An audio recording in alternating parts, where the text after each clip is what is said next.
Melihat Dini merasa pusing dan tak kuat menopang tubuhnya, dengan cepat Bagas menolong Dini.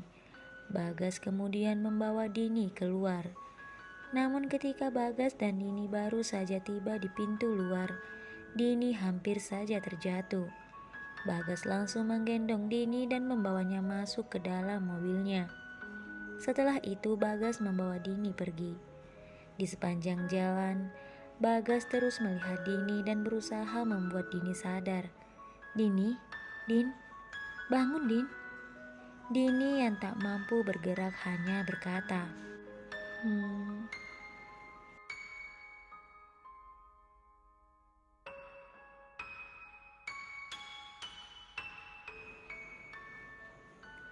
Mendengar jawaban Dini, Bagas merasa lega dan kembali fokus melihat jalanan.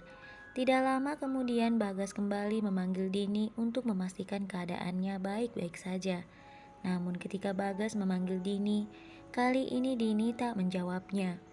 Bagas dengan cepat melaju menuju rumahnya. Sesampainya Bagas di rumahnya, Bagas membawa Dini masuk ke kamarnya.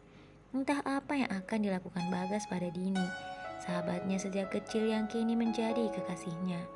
Mengapa Bagas tidak membawa Dini pulang ke rumah orang tuanya?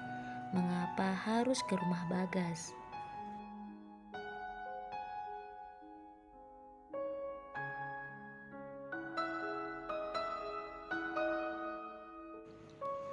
Sesampainya Bagas di dalam kamarnya, Bagas langsung membaringkan Dini di atas tempat tidur.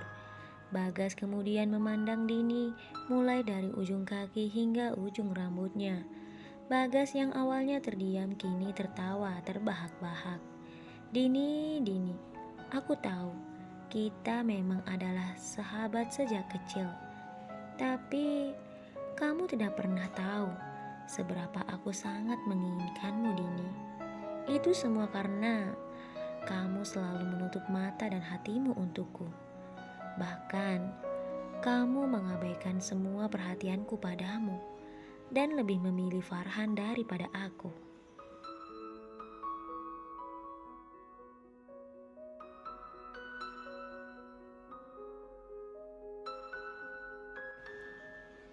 Bagas kembali berkata, "Rencanaku menghancurkan hubunganmu dengan Farhan telah berhasil, Dini." Bagas kemudian teringat ketika di kampus Dini mengatakan tentang niatnya untuk memperkenalkan Farhan kepada kedua orang tuanya. Sebelum Dini menemui Farhan dan memintanya untuk bertemu dengan kedua orang tuanya, Bagas terlebih dahulu telah menemui Farhan di bengkel tempat Farhan bekerja.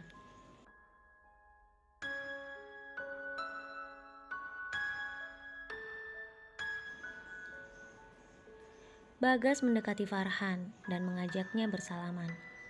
"Halo Farhan, kamu pacar Dini kan? Oh ya, kenalkan, aku Bagas, sahabat Dini.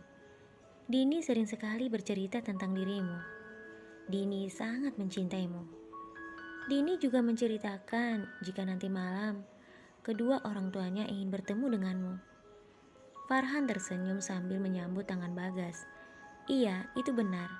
Nanti malam aku akan bertemu dengan orang tuanya. Itu membuatku sangat bahagia." Akhirnya setelah sekian lama, akhirnya Dini berani memperkenalkan aku kepada kedua orang tuanya. "Oh ya, Dini juga sering bercerita tentang dirimu."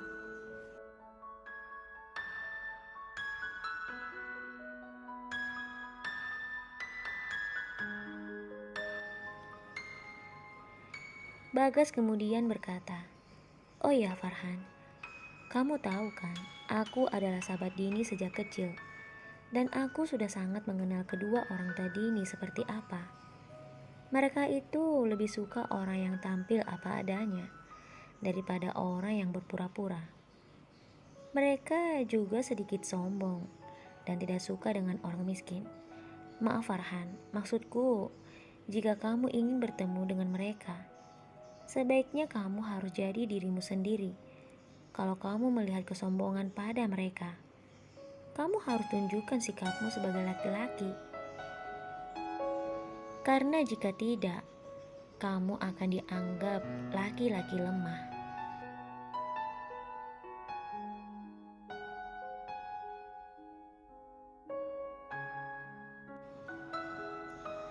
Bagas juga teringat ketika Papa Dini masuk ke rumah sakit. Bagas kembali menemui Farhan. Maaf Farhan, jika aku datang menemuimu, tetapi aku datang kemari karena perintah dari Dini. Saat ini Papa Dini masuk ke rumah sakit karena mengalami serangan jantung. Dan setelah kejadian malam itu, Dini sangat marah padamu. Dia ingin agar kamu tidak lagi mengganggu hidupnya. Dia ingin agar kamu melupakannya. Karena kedua orang tuanya tidak bisa menerima keadaanmu yang miskin dan tidak berpendidikan.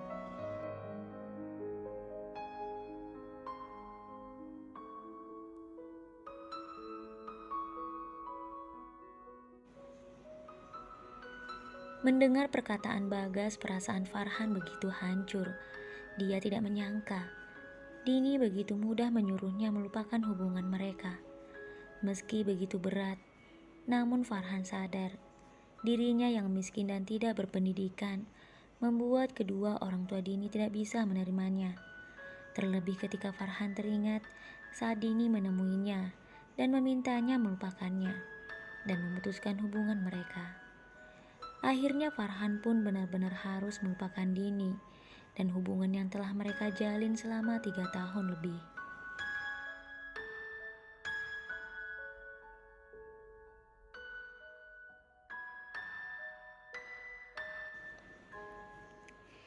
Hingga suatu hari pemilik bengkel tempat Farhan bekerja meminta Farhan menikahi anak gadisnya yang baru saja lulus kuliah.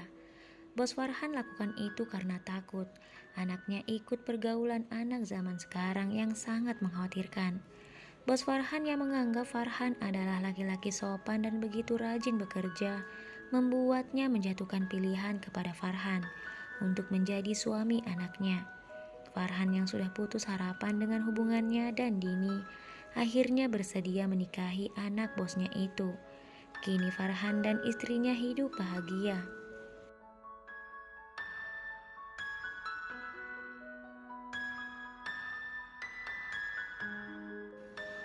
Mengingat semua hal itu, Bagas terus tertawa sambil memandang Dini yang tak sadarkan diri.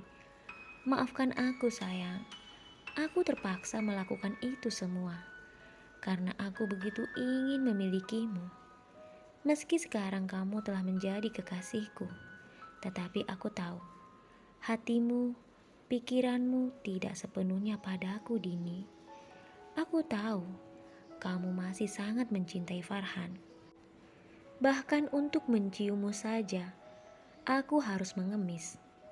Oh ya sayang, aku juga minta maaf karena aku terpaksa memasukkan pil tidur pada minumanmu tadi. Karena aku ingin malam ini menjadi malam terindah untuk kita berdua.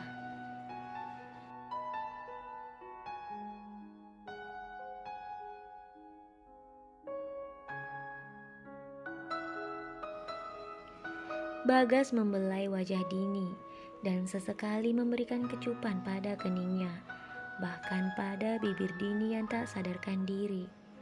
Bagas kemudian bangkit dan membuka bajunya satu persatu. Setelah itu, dia lakukan hal itu pada Dini. Kini Bagas dapat melihat jelas seluruh tubuh Dini yang tampak begitu indah. Tanpa pikir panjang, Bagas pun memulai aksinya. Bagas mencium seluruh tubuh Dini dan akhirnya berhasil menembus gawang Dini dengan bebas. Malam itu, Bagas telah merenggut kehormatan Dini tanpa perlawanan Dini sedikit pun.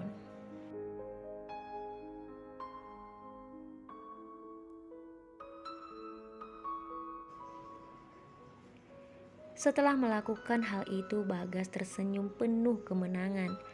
Bagas tidak hanya berhasil memisahkan Dini dengan Farhan, tetapi Bagas telah berhasil merenggut kehormatan Dini yang selama ini dijaga oleh Farhan. Tidak lama kemudian Dini pun bangun dengan perlahan membuka matanya. Dini yang masih merasa pusing memegang kepalanya lalu melihat ke sekeliling ruangan itu. "Aku di mana?" kata Dini yang saat itu belum melihat Bagas yang duduk tak jauh darinya.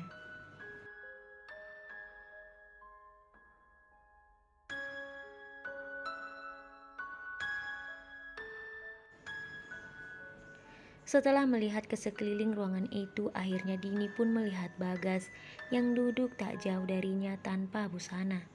"Bagas?" kata Dini heran. Dini semakin terlihat kaget ketika melihat dirinya hanya berbalut selimut berwarna putih. Dengan cepat Dini bangun dan melihat tubuhnya tanpa satupun busana. "Apa yang terjadi denganku?" kata Dini. Bagas hanya tersenyum melihat Dini yang kebingungan. Dini hendak berdiri, namun dia kembali duduk ketika merasakan sedikit perih pada bagian itu.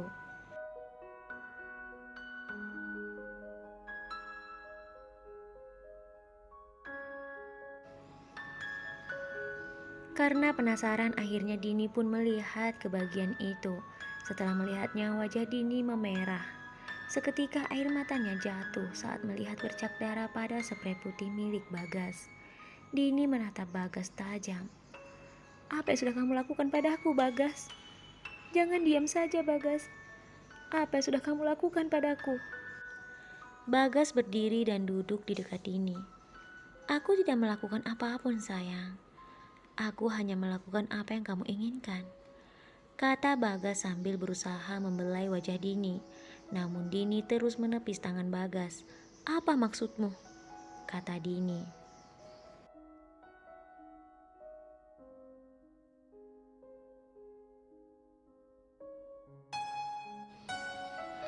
Seperti yang telah dia lakukan pada Farhan, kini Bagas kembali mengarang cerita. "Sayang, tadi saat di pesta, tiba-tiba saja kamu merasa pusing. Setelah itu, kamu tidak sadarkan diri. Lalu aku membawamu kemari. Setelah sampai di sini, kamu terus memaksaku untuk melakukan hal itu. Sebenarnya aku sudah berusaha menolakmu, tetapi kamu tetap saja memaksaku. Jadi mau tidak mau, aku pun menuruti kemauanmu." Dalam keadaan tidak sadar seperti itu, kamu tidak mungkin mengingat semuanya. Jadi, sekarang kamu jangan kaget seperti itu, karena itu adalah kemauanmu sendiri.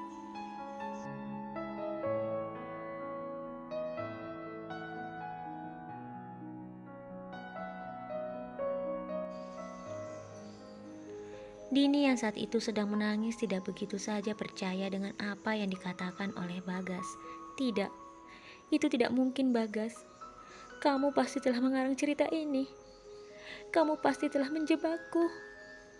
Kamu telah memasukkan sesuatu pada minumanku di pesta itu, kan?" Bagas kembali berkata, "Terserah kamu saja, Dini. Percaya atau tidak, yang penting aku sudah mengatakan yang sebenarnya. Lagi pula, semua sudah terjadi. Dan memangnya kenapa kalau kita melakukan hal itu?" Dini tak mampu berkata apapun. Dia hanya memeluk erat kedua kakinya sambil menutupi tubuhnya dengan selimut.